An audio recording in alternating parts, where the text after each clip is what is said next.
In a quiet corner of Rochester, New York, there is a stretch of land where a man's ashes rest beneath more than 1,000 acres of steel, brick, and empty road. He is buried inside the very factory he built. For nearly a century, that factory decided how the rest of the world would remember its own life. Every birthday captured on film, every wedding, every child's first steps, frozen onto a strip of celluloid and slipped into an envelope with a stranger's fingerprints still on it. Almost all of it passed at some point through this single industrial complex.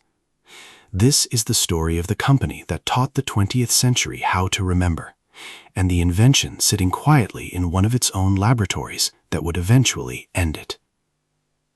The story begins in the 1880s with a bank clerk named George Eastman who found photography almost unbearably complicated. Glass plates, toxic chemicals, equipment heavy enough to need its own cart.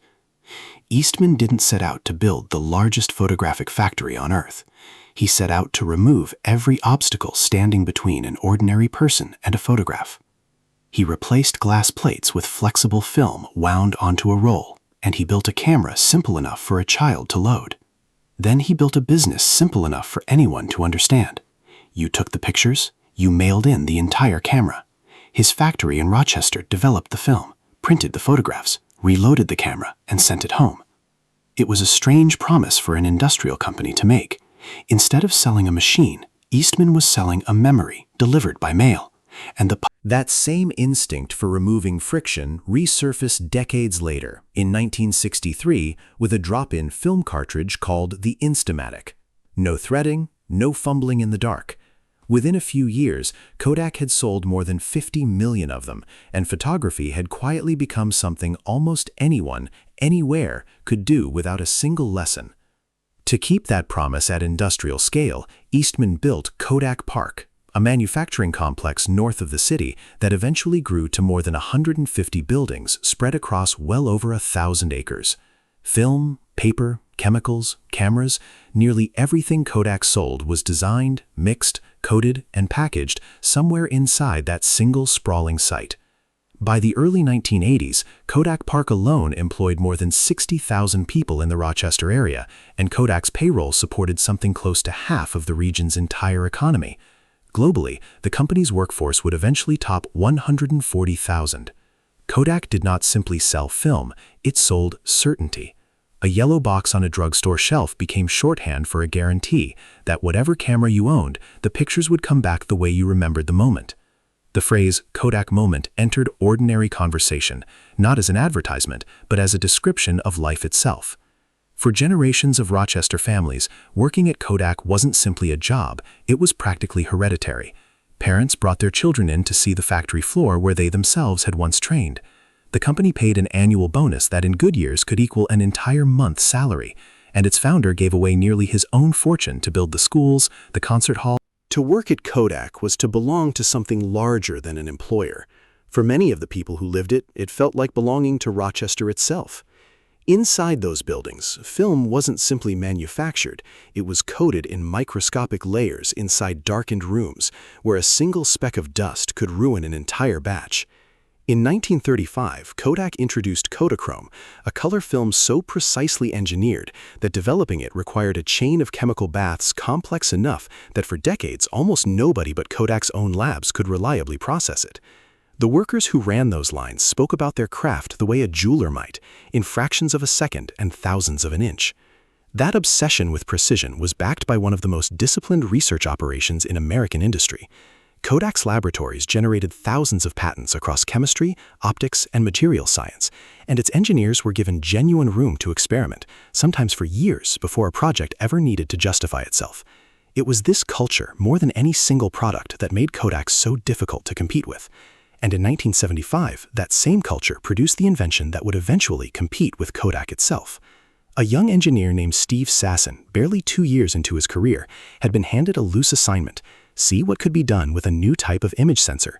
Working with a small team, borrowing a lens from an old movie camera, and running the whole assembly off 16 batteries, he built a device the size of a toaster that could capture a picture without any film at all.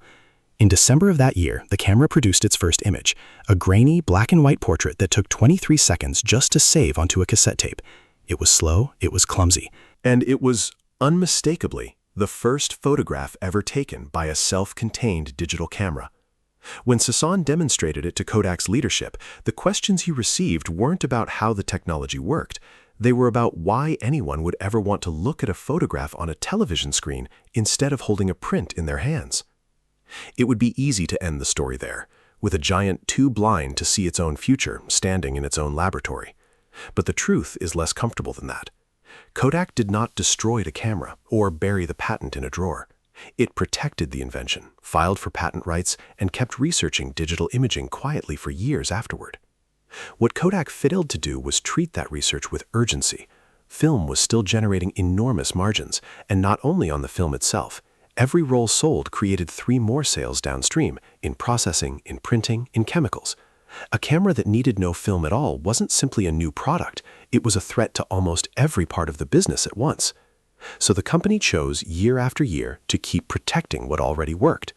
That decision felt entirely rational at the time. Over the next 2 decades, it would become the most expensive decision in the company's history. Through the 1980s, Japanese competitors, led by Fuji, began undercutting Kodak on price and matching it on quality, chipping away at a dominance Kodak had assumed was permanent. Layoffs began at Kodak Park that once had seemed unthinkable. By the end of the decade, employment at the complex had already fallen by tens of thousands, and the cuts had barely started. Outside Kodak's walls, in laboratories with nothing to protect, the technology it had invented kept quietly advancing. By the early 2000s, digital cameras were no longer a curiosity. They were a mainstream consumer product. And then, as camera phones spread through pockets around the world, they became something Kodak's own research had warned about decades earlier, a way to take a picture without ever needing film, a lab, or a company like Kodak at all. Kodak did try to compete. For a brief moment in the mid-2000s, it even led the American market in digital camera sales. But the margins on a digital camera looked nothing like the margins on a roll of film, and the entire ecosystem of processing and printing that had sustained Kodak Park for a century simply had no place inside a phone. On January 19, 2012, Eastman Kodak filed for Chapter 11 bankruptcy protection. The company that had once employed more than 60,000 people in Rochester alone now employed barely 5,000 there, and its debts outweighed its assets by more than $1 billion. Over the following 2 years, Kodak sold off pieces of itself one at a time, including the digital imaging patents descended directly from Sasson's original invention, licensed for roughly $500 million to the very industry that had replaced it. Kodak Park itself did not disappear. It was renamed Eastman Business Park, and over the years that followed, dozens of its buildings were demolished, their steel and brick reduced to rubble in a series of controlled implosions that Rochester residents came out to watch from the street, the way people once came out to watch a parade.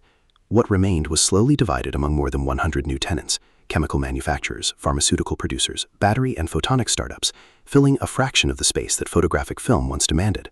Today, the complex that once employed 60,000 people supports a few thousand, spread across companies that in most cases have never made a single camera.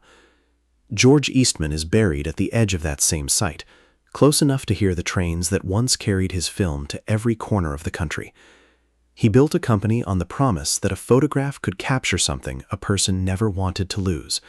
He could not have known that the company itself would eventually become one of those things. Kodak's failure was never a failure of imagination. Steve Sasson's camera proved that. It was a failure of timing, of choosing again and again to protect what already worked instead of risking what might replace it. That is not a mistake unique to one company in one American city. It is the quiet arithmetic every successful business eventually has to solve. What do you do when your own laboratory hands you the invention that could end you?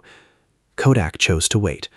And somewhere in Rochester, inside a business park built from the bones of the largest photographic factory the world has ever known, that choice is still being studied by anyone honest enough to ask what they would have done differently.